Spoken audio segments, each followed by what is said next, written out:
Mire, son principalmente tres los cambios. El primero, el retorno a la bicameralidad. Desde el 2026, nuestro Parlamento tendrá dos cámaras, como lo ha tenido históricamente. Desde el 93 pasamos al monocameralismo, que es lo que hoy tenemos.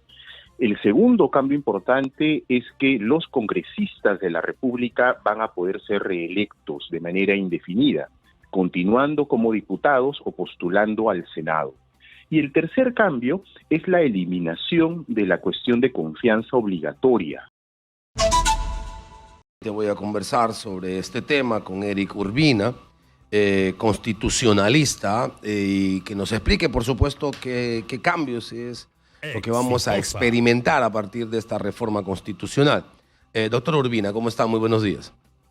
Buenos días, Manuel. Un gusto conversar con usted. Gracias por respondernos. ¿Qué cambios vamos a ver a partir de esta reforma que ayer casi ha terminado sellada desde el Congreso de la República?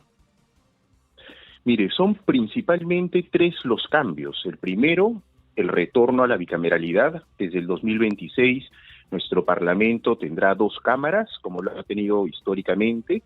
Desde el 93 pasamos al monocameralismo, que es lo que hoy tenemos. El segundo cambio importante es que los congresistas de la República van a poder ser reelectos de manera indefinida, continuando como diputados o postulando al Senado. Y el tercer cambio es la eliminación de la cuestión de confianza obligatoria.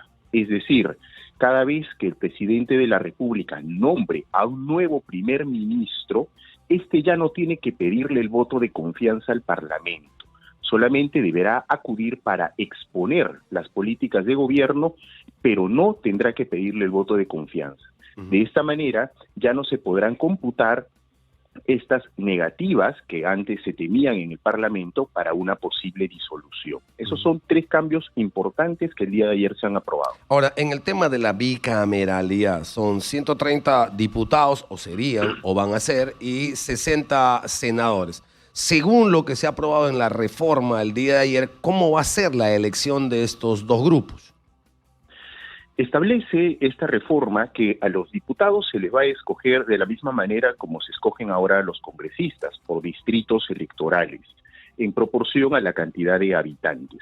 Respecto a la Cámara de Senadores, se hace una distinción. Se establece que de los 60, 33 van a ser elegidos por distrito nacional. Es decir, tendremos candidatos que postulen en todo el Perú para ser elegidos senadores, una lista nacional, y 27 que serán repartidos bajo la misma lógica que la Cámara de Diputados, por distritos electorales, de acuerdo a la proporción de electores que hay en cada región. Dice además, tratando de que cada región tenga un senador en esa elección. Creo que eso dice la norma, ¿no? Efectivamente, ¿no? Se busca una representación nacional que trascienda al número de electores. No olvidemos que ahora mismo la ciudad de Lima tiene 36 congresistas y la siguiente región es Piura, que tiene 7. Y luego tenemos regiones con 2 congresistas, ¿no? Correcto. Es decir, en concreto vamos a tener, si es que hablo desde las jurisdicciones, desde las áreas geográficas, regiones que van a tener sus diputados elegidos por ellos mismos, y va a tener probablemente un senador elegido por ellos mismos, y luego el país entero tendrá 33 senadores que se va a elegir en este distrito único. Efectivamente. Ok, al final no entiendo muy bien cómo será la cédula. Es decir, vamos a tener para votar por presidente de la República, luego votaremos por diputado, por senador de mi región y luego por senador del país. ¿Así va a ser? Efectivamente, pero esto está pendiente aún de reglamentación, que seguramente el Congreso lo va a trabajar en los siguientes meses, y también participará tanto el Jurado Nacional, la OMP y RENIEC para elaborar la cédula de votación, ¿no? Correcto. Pero digamos, esa va a ser más o menos la dinámica. Ahora, ¿cuáles son las funciones que asigna la reforma a la Cámara de Diputados y a la Cámara de Senadores? A la Cámara de Diputados le deja la iniciativa legislativa, que también tendrá la de senadores, pero va a ser una suerte de primera instancia de aprobación de normas.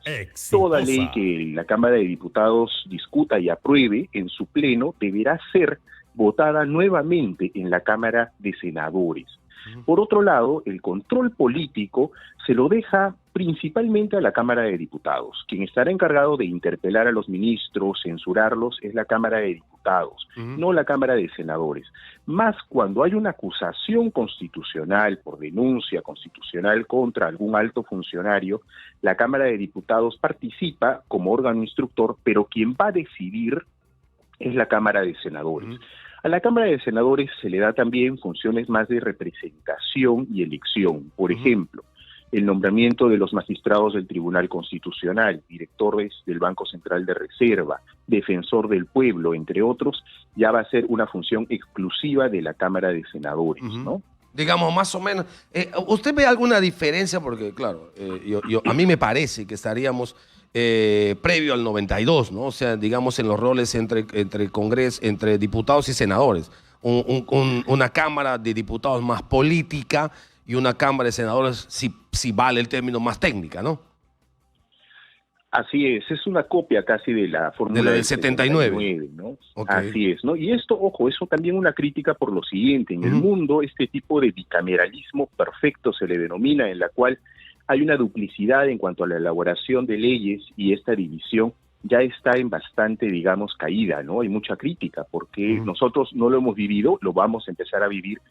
Hay una suerte de letargo al momento de aprobar leyes que muchas veces pueden ser muy urgentes, por ejemplo, para luchar contra la delincuencia, etcétera. Entonces, acá vamos a tener este doble filtro, ¿no? Sí es entendible para una reforma constitucional, pero a veces para leyes mucho más, digamos, cotidianas, bien, esto puede representar un letargo, ¿ah? O sea, vamos a tener lo que tenemos ahora, ¿verdad? Hay una propuesta legislativa, hay un ingreso a la comisión correspondiente, un debate, la elaboración de un predictamen, un dictamen que se aprueba, eso se eleva al Pleno, el Pleno se aprueba. Ahora todo eso va a pasar a la Cámara de Senadores, y la Cámara de Senadores verá en función de su agenda cuándo incorpore lo aprobado en el Congreso, en la Cámara de Diputados, para hacerle ley. Efectivamente. Y luego, imaginemos, lo aprueba la Cámara de Senadores, va a ir al Poder Ejecutivo, que va a poder observar la ley y será devuelta a la Cámara de Diputados. Correcto. Y pasará por el mismo proceso. Ojo, ¿ah? Entonces, digamos, hay un camino largo que van a tener que seguir los proyectos de ley. Y también no olvidemos lo siguiente, ¿ah? Bueno. Finalmente, si el Poder Ejecutivo aprueba la ley, esta también puede ser declarada inconstitucional por el tribunal, ¿no? O sea, va a haber muchos filtros. Sí, claro. Una cosa bien pequeñita en este tema. Las reformas constitucionales no pasan por aprobación o desaprobación, promulgación o no de la Presidenta de la República, ¿no? Así es, la Constitución establece que las reformas constitucionales no pueden ser observadas por el presidente de la República. Correcto. Así que esto ya está definido, solo falta la publicación. Así es, que lo hará el Ejecutivo, porque tiene la obligación de hacerlo, pero no puede ser observado, ¿no? Ok.